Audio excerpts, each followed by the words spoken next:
you wanted to share some of your experience and your insight into healthcare with our people that follow us on Facebook for Progress West.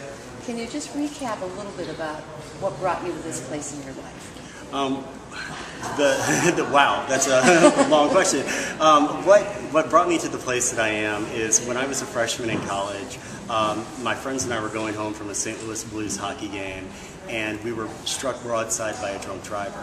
That crash not only left me completely, totally, permanently, instantaneously blind, but also crushed every bone in my face. And I went through 300 to 350 hours worth of reconstructive facial surgery and just a multitude of life changes, 2 years out of my life until I could get back into college. Several years ago I started sharing this story, and not just sharing the stories of overcoming adversity and the motivational tools that I use to get through my tough times, but also specific tips and strategies that healthcare professionals used on me that really helped respect my dignity and my independence and helped me get back on the road to recovery.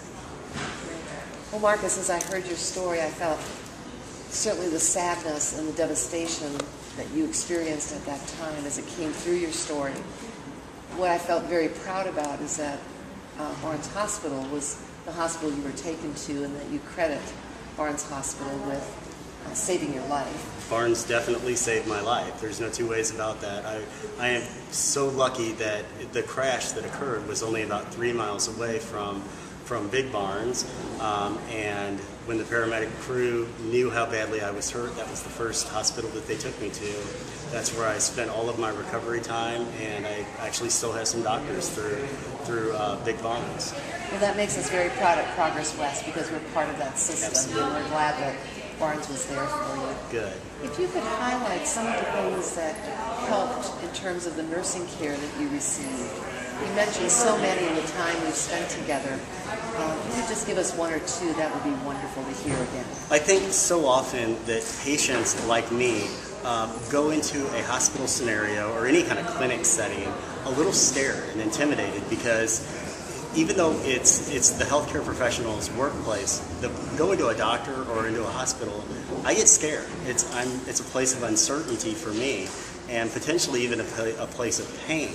So I think the more that we can remember that patients are a little bit like a fish out of water when they're in the hospital or when they're in the clinical setting, I think that'll help us have a little bit more compassion for how they are. The other thing that I always want to stress is that while, yes, I am a patient, I am first and foremost a person.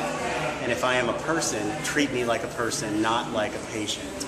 And how can you do that? By constantly using the person's name, by asking them what they prefer to be called, not just thinking of them as the broken hip in bed number 3 or the rotator cuff surgery in bed number 6. I think those are some of the tips along the way. Just treating the patient like they are a person with a personality, with goals and dreams and aspirations and a life outside of the hospital, just like we all have. Well, you've really served as an inspiration today for us with our team members that were able to attend and to hear you. I think you've touched their lives, and I know Kimberly has worked and known you over the last year or so, and you've served as an inspiration to her as well, and I'm sure she has a question for you as well. Actually, what did come up as you were talking is, what are some of the things that we can do for your family and friends as you're going through these things? Because we try to structure our care so that we help everybody, and sometimes we don't focus enough on what we can do for our family and friends as they're going through these things too. I know that my parents and my family and friends were assisted by my frontline healthcare professionals, by my nurses and PTs and OTs, just by, number one, listening to them.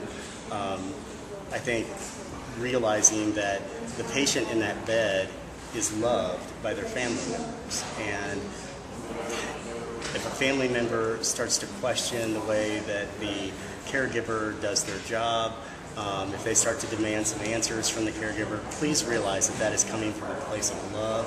I know that that my family was aided by just taking them out in the hall every once in a while, going and buying them a cup of coffee, letting them have a place to vent, letting them have a safe place to just discuss their fears and such. And my nurses did that for my parents, and I think my parents, I definitely know I'm appreciative, and I'm sure my parents are too.